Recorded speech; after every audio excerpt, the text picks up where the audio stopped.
こんにちは、モナコのもいぴんクッキングです。今日も見ていただいてありがとうございます。今日はね、柚子酢を作りたいと思います。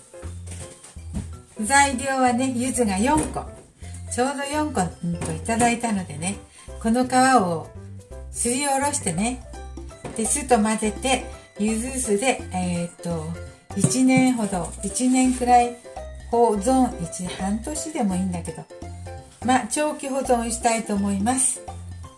それでね、柚子酢を作ったらね、柚子のポン酢とかも作れるしね、いろいろおかずにかけたりね、料理にかけたりして香りも楽しめるし、いいかなと思って柚子酢を作ろうと思います。これは洗って拭きました。これすりおろしますね。黄色い皮の部分を切ります。この容器の方に入れていきます。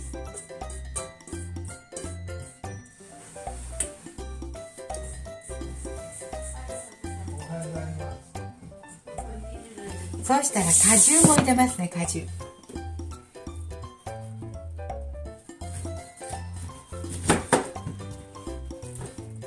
半分に切ります。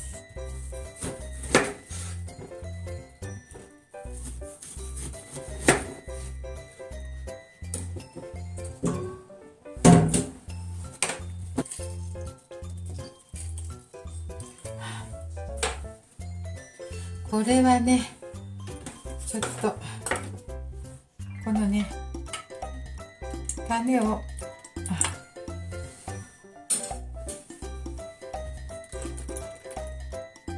種すごいんだけどね、種取ります。